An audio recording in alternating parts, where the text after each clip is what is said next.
दोस्तों, मेरा नाम रश्मि है। मैं आज आपको अपनी सच्ची कहानी सुनाती हूँ जो आपको खुशी देगी।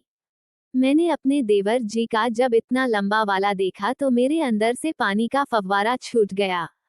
एक दिन की बात है, जब मेरे देवर जी नहा रहे थे, तभी उन्होंने बोला कि भाभी जरा का साबुन दो ना मुझे। मैं उसे साबुन देने गई तो मैंने देखा कि उनका काला नाग ऐसे ही झूल रहा था। तभी मैंने ध्यान से देखा तो उनका नाग बहुत बड़ा था। मैं इतना बड़ा नाग देखकर हैरान हो गई और मन ही मन में खुश भी हो रही थी। इतना देखकर मैं अपने रूम में चली गई। रूम में जाने के बाद अपनी सुरंग को साफ करने लगी क्योंकि वहां से पानी निकालना शुरू हो गया था और उसे सहलाने लगी। मुझे इसे ऐसे करके अच्छा लग रहा था। मैंने आज पहली बार इतना लंबा नाग देखा था। मुझे तो ऐसा लग रहा था कि अगर यह नाग मुझे मिल जाए तो मैं रात भर सर्विसिंग करवाती रही। तब मेरे देवर जी बीमार पड़े हुए थे, तभी मैं उनके पास दवाई लेकर गई। रात हो चुकी थी और मेरे घर में मैं और मेरे देवर जी थे। तभी मेरे देवर जी ने बोला कि भाभी आप मुझे दवाई खिलाओ। मैंने उसे दवाई खिलाने के बहाने किसी और ही चीज की दवाई खिला दी।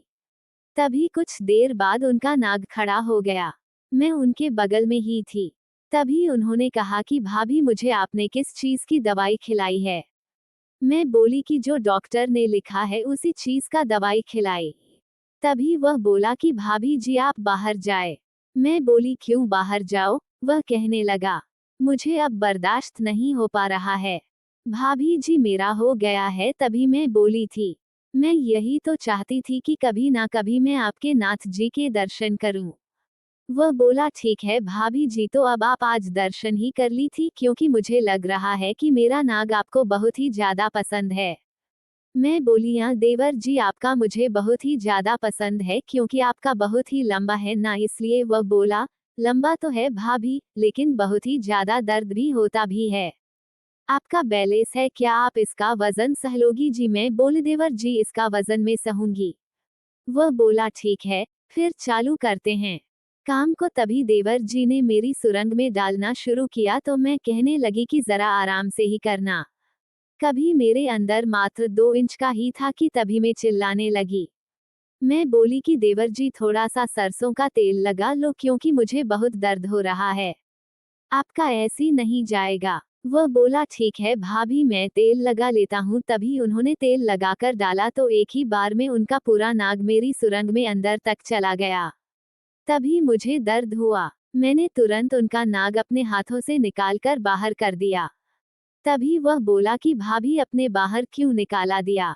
मैं बोली इसके अंदर जाने के बाद ऐसा लग रहा है कि मैं तो मर ही जाऊंगी।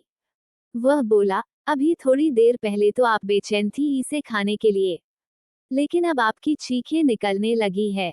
मेरा खड़ा हो गया है, मुझे डालने दीजिए। मैं बोली ठीक है, लेकिन थोड़ा आराम भी देना क्योंकि मुझे बहुत ही जोरों के दर्द हो रहा है।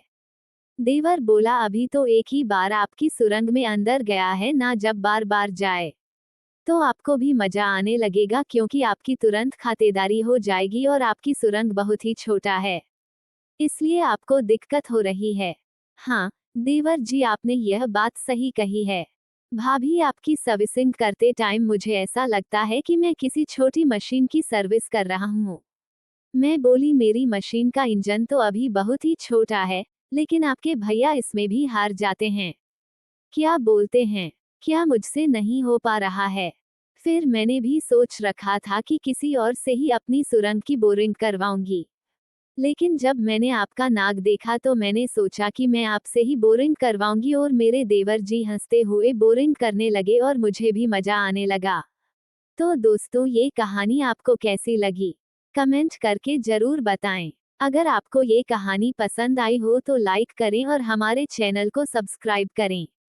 धन्यवाद।